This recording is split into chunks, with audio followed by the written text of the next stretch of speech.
Keep hearing that there's a threat to attack Iran, and in the Western media there's just a constant stream of propaganda promoting that agenda, and so it's so nice and refreshing and unique for the students to have the opportunity to speak to a real professor rather than those who are paid to be war propagandists, which seems to be the case in North America almost unanimously.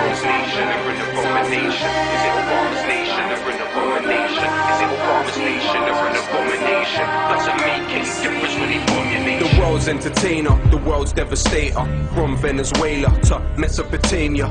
Your cameras lie cause they have to hide the savage crimes committed on leaders that happen to try and nationalize eating competitions while the world's been starving. Beat up communism with the help of Bin Laden. Where would your war of terror be without that man? Every day you create more Nidal Hassans. Kill a man from the military, you're a weirdo. But kill a wog from the Middle East, you're a hero. Your country is causing screams that never reach your ear holes. America inflicted 1,000,000 ground zeros. It is a problem. I personally don't think that the chances of military conflict are very high. Oh, really? Yeah, I noticed you were saying that on Russia Today, I think it was recently. You were saying that you felt it was unlikely that due to the magnitude of Iran, or the size of Iran, I guess. Yeah, I think it's especially taking into account what's going on in Europe and the upheavals in the region. I find it very unlikely because it would definitely damage the United States but of course nothing's impossible. I think the main point would be that Iran can retaliate and is not a broken-backed country, whereas in the case of Saddam Hussein, he'd been blockaded and embargoed to such an extent that he wasn't in a position to retaliate against the imperialist countries when they attacked him. Iran's quite a different country, is it not? I agree. So I noticed your background's in American history, and do you link the anti-colonial struggles of the Iranian people to perhaps what happened to the Native Americans, or what happened to, Professor Hall, he puts a lot of emphasis in his books on the American Revolution and how it was always oriented against the other, against the indigenous people. And so I noticed when I was doing some biographical research on you that you have a background in American history, American literature. So how does that inform how you analyze Iranian politics? Well, I think it helps me more, really. I hope to understand American politics, American history. But yes, I do think that the United States, ever since its inception and before the beginning of the United States as an independent country, they had that very problem that you mentioned, and this otherization, this Iranophobia, and Islamophobia that we now see. I think it's not really very new. It's something very old. The only problem right now is that the further the Americans push this, the more dangerous the game becomes.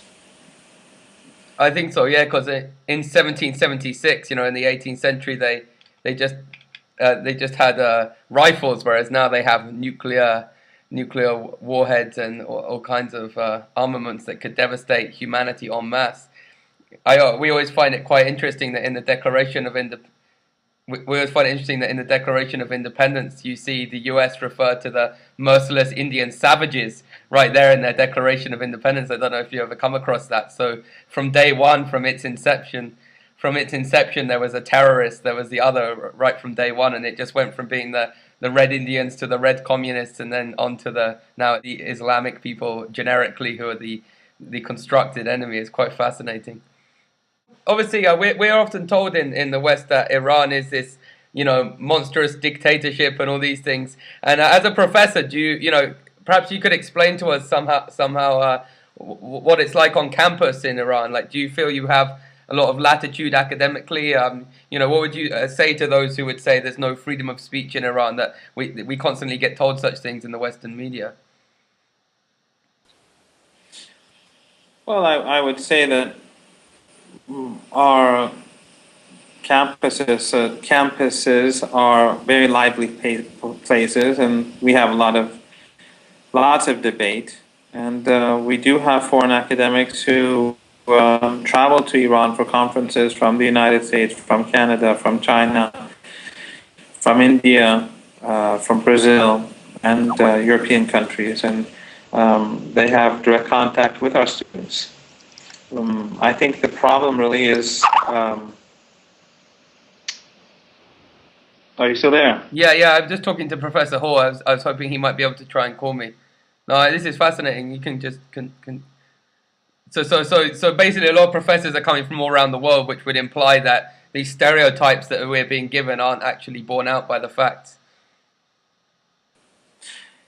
Yeah, I mean, I think that it's, most of our a large number of our textbooks are actually Western textbooks, and therefore students in Iran who they study as the second language that they study at school is English, and at university they also have English courses. So.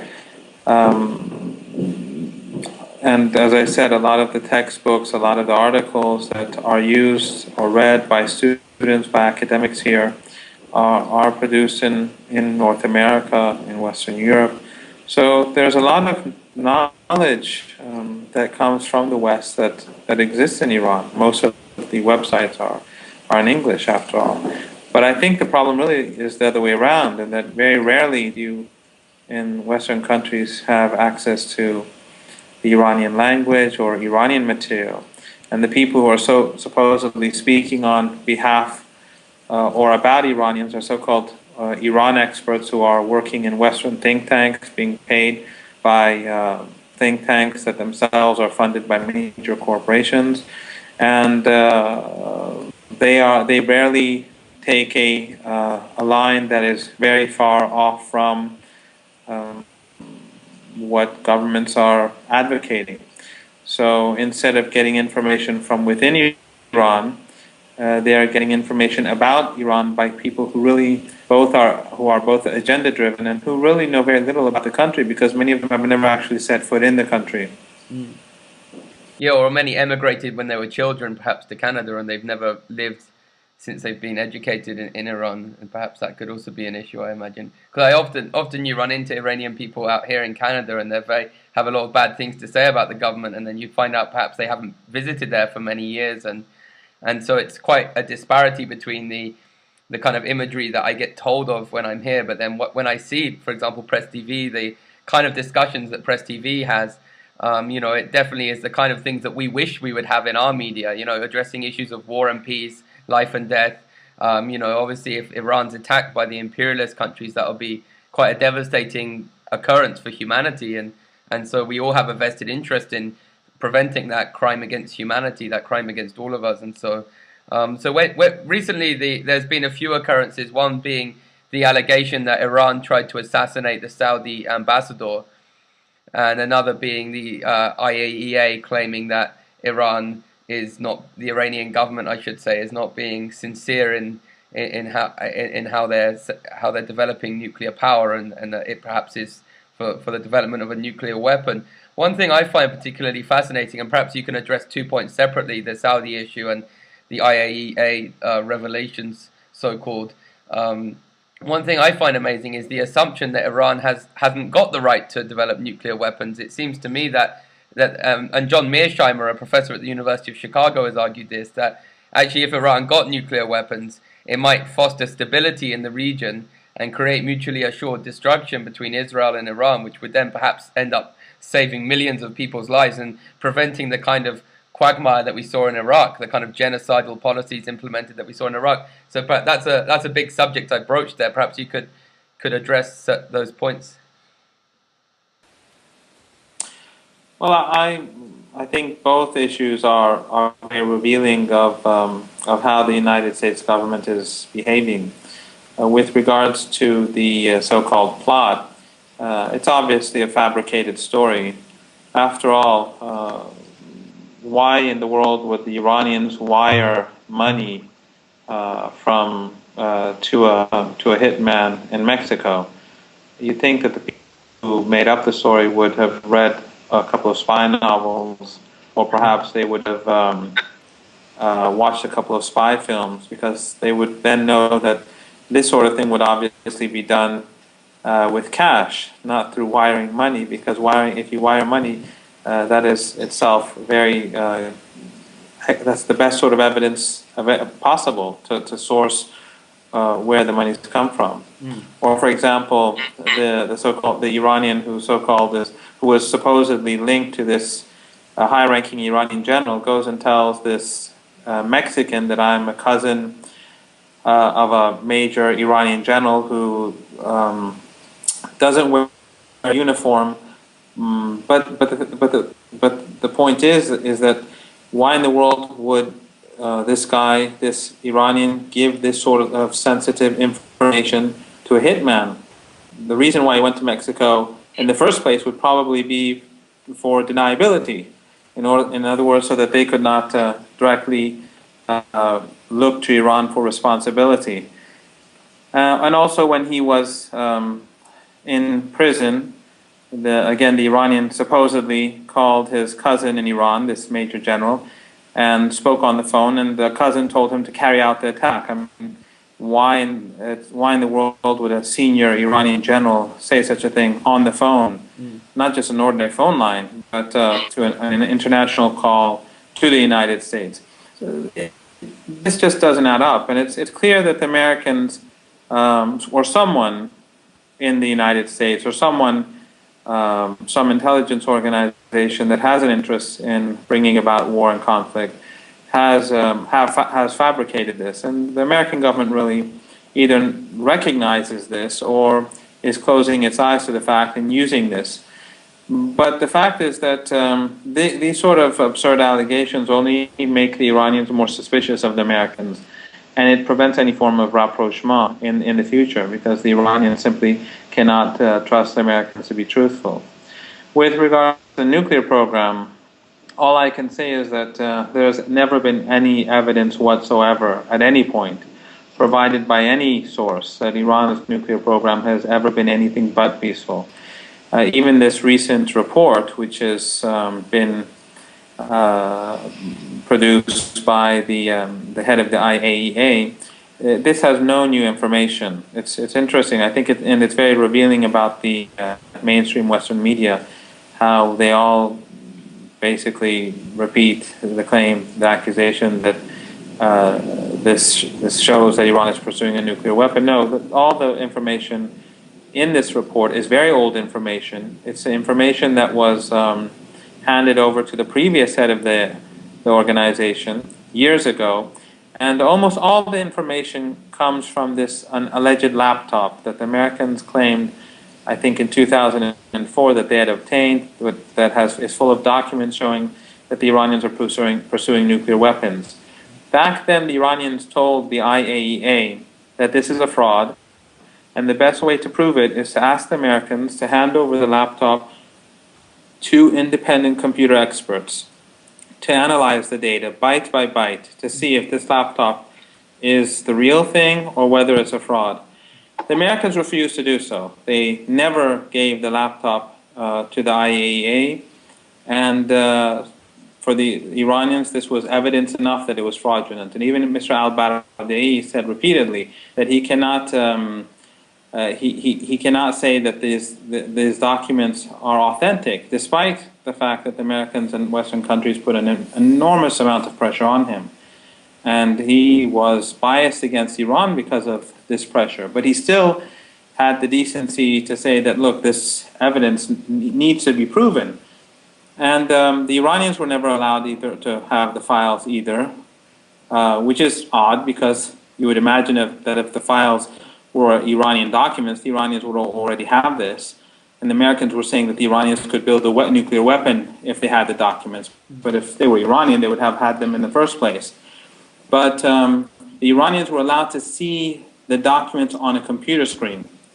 And even there, they wrote a 117, using that information, they were able to write a 117-page response showing how the documents were inconsistent, the Persian language was often incorrect, and the documents often were written in a way which were not consistent with Iranian bureaucratic regulations, and it was clear that even through the looking at the documents through a computer screen, that they were frauds. The whole accusation and the body of this recent report is based on that laptop, which Mr. Baradei had access to the information, not to the laptop itself, for years, and the organization never used it because it was not found to be credible. There are some in the US who I think we could still call US imperialists, perhaps, who say that the US empire should be working with Iran. Because I'm just muted my computer because I was getting some feedback, so I hope you can still hear me. But there are some who say that the US should be working with Iran. So, for example, after 9/11, I believe Iran volunteered to help the US fight the Taliban, because I believe the Taliban are Sunni, if I'm correct, and there's that Shia-Sunni thing going on in the Middle East, as we see with Saudi Arabia. They're always trying to foment sectarianism in the Middle East, and whether it was through WikiLeaks or through this latest alleged assassination attempt, there's always seems to be this imperialist agenda of playing Sunni and Shia off against one another. And so there are some in the US who aren't pro-war on Iran, who would actually like to build alliances with Iran and prop up Iran, because it's a kind of obvious ally in a way if you're building an empire, a global hegemonic order. If there was no Israel in this, if Israel didn't exist, do you think we'd be still having this pro-war agenda pursued? Do you think we'd still be having these revelations? In other words, do you think it's the case, especially on the Iran question, that it's the so-called Zionist tail wagging the American dog? Well, before I respond to your question, I should also add one thing, and that is that in this report, it was alleged that a Russian scientist was deeply involved in Iran's so-called nuclear weapons capability. And it has since come out that this person, this Ukrainian in fact, was an expert in nanodiamonds and had nothing to do with building nuclear bombs. And in fact, Iran is the most developed country in the Middle East and North Africa in nanotechnology. So already and this of course had to do with 11 years ago. This scientist wasn't in Iran like 2, 3, 4, 5 years ago. This was over a decade ago when he was in Iran. The point is that the report is so full of inconsistencies, and it's so sloppy that even ordinary reporters who are not from the mainstream media but who are interested in finding the truth, they're already tearing it apart. But with regards to Israel, I would say definitely if there was no Israel in the Middle East, obviously the threats of war on behalf of the United States, I think, would not exist. The United States plays a very irrational role, and is perceived to be very irrational when it comes to the Middle East, and that is basically because it doesn't have its own interests come first. It's the interests of whether interests are legitimate or not. That's another thing, but it's the interests of Israel that come first. And I think in recent years, and especially in recent months, we're seeing more and more of this, where the United States, for example, Mr. Obama gives a speech, and then the Israelis and AIPAC, when they get angry on Palestine, he has to take a completely, within days, he takes a completely different position and goes even further in many cases than previous presidents in abiding by Israeli demands. So I think, yes, Israel has an extraordinary amount of influence in the United States. The problem, of course, that Iran has with Israel is not what you hear in the Western media, because what you often hear is that Iran says that Israel must be wiped off the face of the earth. This is a quote that we hear quite often. This is a distortion, and the Western media they know, the people who were behind this initially, they know quite well that this was not what was meant by the statement. The statement that the Iranian president made was basically that Israel must cease to exist as a political entity. In other words, the Iranian position on Israel is exactly as the Iranian position was with apartheid South Africa, in that Israel is an apartheid state, and in this sense it is illegitimate. And again, this means that for the Iranians, the idea that there's a chosen people, that there's a hierarchy of races or peoples, is completely unacceptable, and therefore such a state is illegitimate. This was the Iranian position in the 1980s, both with regards to Israel and South Africa. And if you recall, in the 1980s, the ANC, the African National Congress, and the PAC and other South African organizations, and their leaders such as Nelson Mandela, were considered to be terrorists by the United States. And so even during the Bush years, when Mr. Mandela would travel to the United States, he had to get special permission. Mr. Mandela had to get special permission from the State Department to enter the country because he was designated as a leader of a terrorist organization. It sounds bizarre, but it's true. The Iranians, on the other hand, they were opposed to apartheid in South Africa, and their policy against Israel is based upon that same principle. So the Iranians never actually made any threat whatsoever to a military threat to Israel, but the Iranians do not recognize it as morally legitimate. Yeah, I think there's a difference between saying you oppose the political entity, or the Zionist entity in Palestine, the idea there should be a state wholly for Jewish people, and then to say that we don't support Jews living in the Middle East. I'm sure the Iranian government has no problem with Jewish people living in Palestine, living in the Middle East. It's just whether there should be a state where it's one man, one woman, one vote. In other words, whether there's equality under the law, or whether the law should become ethnicized, as seems to be the case in Palestine now, where there's one set of rules for if you're Jewish, and even if you're from Brooklyn and you weren't born there, and then one set of rules if you're a Palestinian Muslim or a Palestinian Christian, which seems to go against any notion of the rule of law or equality under the law. And so I find it quite fascinating the way that Ahmadinejad is misquoted, demonized constantly in the mainstream media and portrayed to be kind of irrational, where I believe he's a professor from your university originally, or from another university in Iran. He's a very notable academic in your country, if I'm not mistaken, and therefore it seems that when he speaks, he's often acting in the interests of your people and of your country, but yet he's portrayed to be such a crazy man in our media. Why do you think that is? Well, he's not from my university. He teaches at a technical university in Tehran.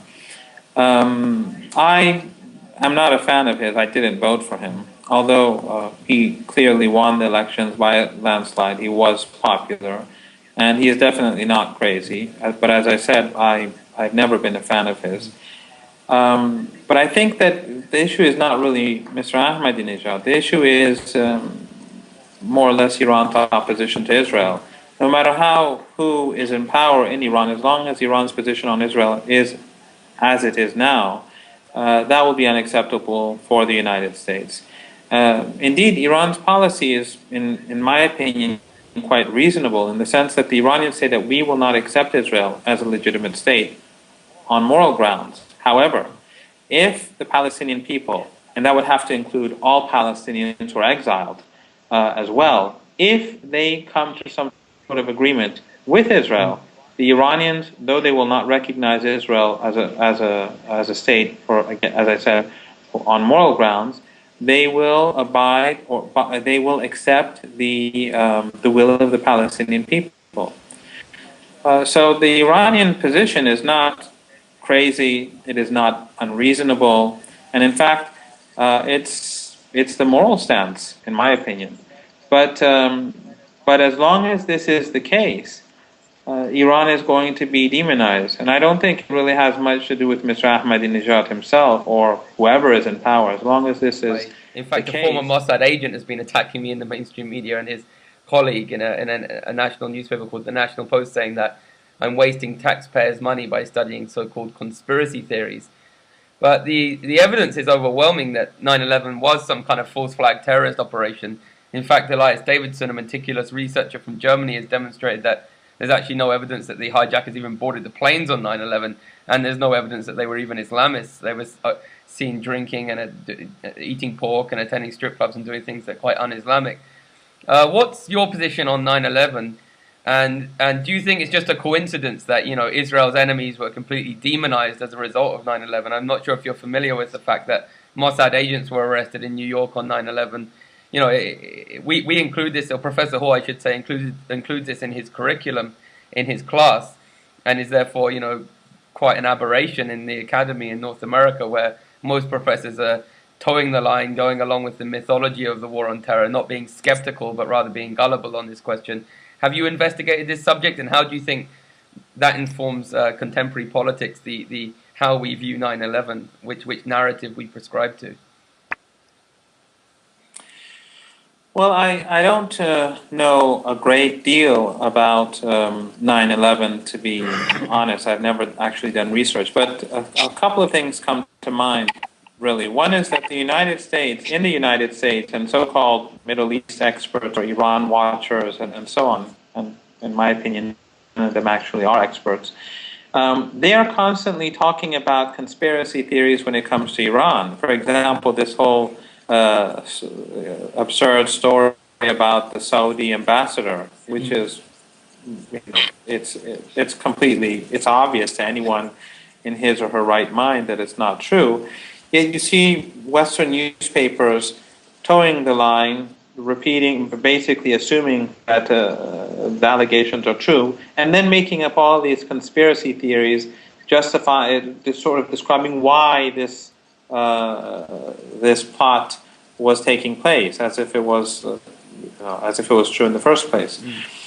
Another thing is that if one accepts the idea that the attacks on September the 11th were carried out by 19 people, these 19 people were the product of the Salafist ideology that is funded basically by Saudi Arabia.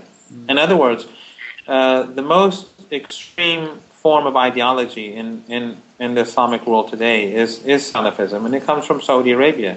It's not a part of mainstream Islam. It never was big in previous centuries, but because Saudi Arabia is very wealthy, it has promoted this ideology basically for self-serving interests, because the regime aligns itself with the Salafist so-called scholars in order to stay in place. And the point is that the Salafists, which are basically people who are, as I said, they're not mainstream Sunni.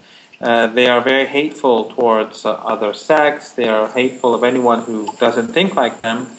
The United States doesn't seem to have any problem with the fact that the Saudis, as we speak, are funding billions of dollars.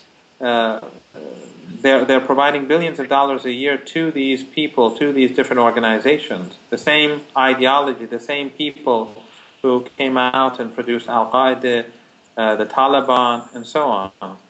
So on the one hand, while Iran is considered to be extremist, Saudi Arabia, in which women cannot drive, they're not allowed to hold independent bank accounts, and so on and so forth, is an extremely good friend of the United States. And despite the fact that the people who carried out 9/11, assuming that it was as they say it was, these 19 people, they are a product of the Saudi ideology. Yet, as I said, there's no problem with that. I think a further point is that while I have no, as I said, I've done no research about 9/11, but in general, the narrative in the United States about many things, the official narrative, sort of the mainstream narrative that's provided by the mainstream media, anything that steps beyond those bounds is considered to be irrational, foolish, and therefore a person who tries to look at issues from an alternative perspective is often considered to be abnormal. Thus, even people like, leftists like Noam Chomsky, they are not taken seriously because they do not follow mainstream thought. You never see Noam Chomsky on any mainstream television network. Or, for example, Ron Paul, who is now a Republican candidate, he is completely ignored by the mainstream media, despite the fact that what he says sounds much more rational than any of his Republican counterparts, but the mainstream media is completely silent about him. Yeah, it's quite fascinating. Well, even Professor Chomsky has disappointed many of us who've looked into 9/11, because he's actually been attacking those of us who are skeptical towards 9/11. And of course, many are skeptical towards the fact that Professor Chomsky, he's very much against the concept that the Israel lobby is influential in the US. He argues quite often that the US is merely using Israel, that Israel's kind of innocent. I have a book by Professor Chomsky in which he professes that he's a Zionist, a cultural Zionist. He looks back on his days on a kibbutz in the early years nostalgically, and so it's quite telling that Professor Chomsky's been so vitriolic in attacking those of us who actually, rather than just prescribing to the narrative we were given within hours of 9/11, what's so odd is we were given an interpretation of 9/11 within like hours of the events, and that's the interpretation taught in political science departments to this day. You know, suddenly we're given this guy Osama bin Laden who's in a cave. I believe he was actually on a dialysis machine, and his initial statements was actually denying involvement. But I do see your point. That's quite telling, is that although Wahhabi Islam, or this Salafist sect of Islam, is more extreme, more radical, affords less women's rights and so on, it's not demonized in the Western media because it basically has a government that's willing to be a slave to the West, be a slave to imperialism. But whereas Iran, since 1979, has been more assertive, more autonomous, and taken an anti-colonial position, its different model of an Islamic-based society is constantly traduced and demonized and vilified in the Western media. We constantly get told about women's rights in Iran. Could you maybe give a perspective on that? What aren't women allowed to do, perhaps that they would be allowed to do in Canada, say, or is there a lot of latitude for females in Iran, or is it the case that there's some differences that are quite noticeable if I visited, for example? Well, I mean, in Iran, you have women MPs, you have women government ministers. My own boss at the University of Tehran is a woman. The head of my faculty is a woman. So you do have many job opportunities in Iran that are open to women. Women, for example, 30-some years ago, constituted, I think, roughly 9-10% of the student body. Now they are, if I'm not mistaken, roughly 64-65% of the student body. Women academics were almost non-existent 30 years ago. I think they must be something at around 30% right now. In fact, the latest addition, the latest academic to join my department is a young woman, and last year, for example, we had 8 new PhD students, and 7 of them in my field of study. 7 of them were women. Oh, wow. So Iran is a very different place from Saudi Arabia. But again, as I said, a lot of this has to do with politics. The point is that in the Iranian position is not at all extreme with regards to Middle Eastern politics. I think that Iranian policy is moral, but Saudi Arabia is, by all accounts, and by whoever standard you adhere to, is a very strange society. And while the Saudis may not be actively training militants to carry out attacks on Western targets, they are the ones who are providing the ideology.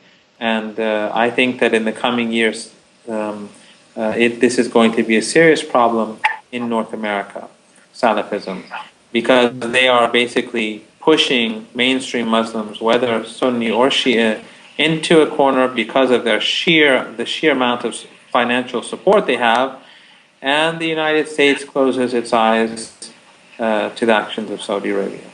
Yeah, so I realize that so far in this interview, the students will probably be watching this, and I've kind of been taking for granted this thing called the Iranian Revolution, and I referred to 1979. Perhaps you could provide some historical context for the students, like what do I mean when I say the Iranian Revolution? Who was the Shah that preceded? Who was Mossadegh? Could you perhaps encapsulate Iranian history of the last century in about a few minutes for other students, please? Well, instead of doing that, I'll touch upon just one issue, because I think this is something that's very important in the United States, and of course your neighbors to the United States. And that is often, almost always in fact, when Iran is discussed in the United States, the problem between the United States and Iran begins with the embassy takeover, the taking of the Americans as hostage in the U.S. Embassy in Tehran in 1979. And so the Americans say that this is the source of the problem. But the reality is quite different. The problem really is that the Iranians had an independent government, and the Americans, as you know, overthrew it. They imposed the Shah upon the Iranian people. They trained his secret police. Even during the revolution itself, on Black Friday, where thousands of Iranians were killed in Tehran in Jaleh Square, less than 48 hours later, Jimmy Carter called the Shah and said, you have our full support. So the Americans backed the Shah, despite all the atrocities, to the very end. And then after the revolution, the United States allowed the Shah to enter the United States. And this was for Iranians outrageous, because the Shah was, for Iranians, a mass murderer. And the Americans were giving him refuge for whatever reason. Well, they said it's for medical care, right? The students. Yes, but in any case, the Iranians believe that he should be put on trial, that he is a mass murderer, he was responsible for the deaths of tens of thousands of people, and the Americans were giving him refuge under whatever name. Doesn't make a difference. And therefore the students took over the embassy. When the students took over the embassy, they found documents showing American embassy involvement in Iranian internal affairs, how they were talking to different groups, terrorist organizations, and so on and so forth, to overthrow the new Islamic Republic. And this, of course, made the situation more complicated. In any case, the point that I want to make, I could go on about America's support for Saddam Hussein, the fact that the United States and its European allies actually gave Saddam Hussein chemical weapons, weapons of mass destruction to use against the Iranian people, killing tens of thousands of people, both Iranians and Iraqi civilians, and the US and its European partners prevented the UN Security Council from taking any action against Iraq, or even acknowledging that Iraq used chemical weapons. And the irony of it is that people Iran are dying even today in Iran as a result of these chemical weapons. Yet it is Iran that is being sanctioned allegedly for producing weapons of mass destruction, whereas there's no evidence to show it. In fact, even during the war, when Saddam Hussein, with the help of these Western countries, was using weapons of mass destruction against the Iranian people, the Iranians never used such weapons against Iraq, and they never produced chemical weapons after the war either. So, and I think this itself is evidence that the Iranians, they never used chemical weapons when they could have, and if they wanted to, they could produce chemical weapons quite easily, yet they haven't. So I think this itself is evidence that the Iranians are the victims here, and those who are the perpetrators, those who are guilty of crimes against humanity, are effectively the ones who are both, and I mean Western governments, they are both judge, prosecutor, and jury. But the point that I wanted to make really was that the history of Iranian-American relations does not begin with the takeover, the embassy takeover. It begins with American involvement in Iran and American support for atrocities carried out against the Iranian people, and the fact that the United States gave refuge to a mass murderer. This is basically what brought about the embassy takeover. But few in the United States, especially in the media, make that known. And I gather that a few days before the hostage crisis, that some students, that your provisional government went to Algiers, and then Zbigniew Brzezinski flew into Algiers and was meeting with members of the provisional Iranian government, and that was one of the stimuli for the hostage, crisis, or the takeover. We call it the hostage crisis, but perhaps you use a different, label in Iran for that. And so we saw straight away, as soon as the Iranians became assertive and tried to have some independence, that there was this, U.S. imperialist, basically. Brzezinski flew into Algiers in order to, in many people's mind, try and co-opt this new Iranian government. I mean, one thing I find fascinating is the way that they shifted from propping up the Shah to propping up Saddam Hussein. And of course, this continued over many decades. And like you say, in the Iran-Iraq war, they were arming him. And then in Iran-Contra, quite interestingly, we saw Israel facilitating some weapons to Iran, if I'm not mistaken, because Israel wanted Iran to attack, to take out Saddam Hussein. I'm just inviting me to your class. And I just hope that the students try to look at issues objectively and try not to rely on Western sources of information, to try to look for alternative sources, especially when it comes to countries that have poor relations with Western countries, or specifically the United States. And I think the most important thing to keep in mind is that Iranians are just like Canadians. They're ordinary people. They want to live ordinary lives. They want to have families. They want their children to grow up safe. And they want to have security, and at the same time they want good relations with all other peoples. And I think that's not any different from what exists in your country. I would claim that the problems that exist between Iran and the United States are basically the fault of the United States.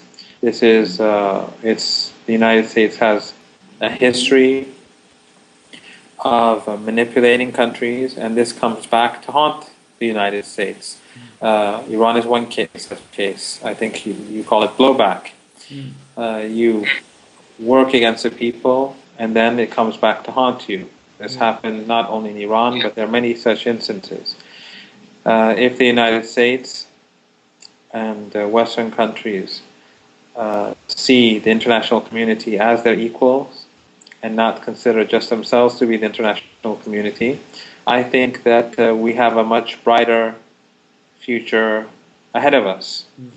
But if the United States continues to pursue policies that are seen to be hegemonic, at a time where all these crises are developing throughout Europe and North America, and the upheavals that, for example, that exist currently in the Middle East, then I would claim that we're heading for a much darker future.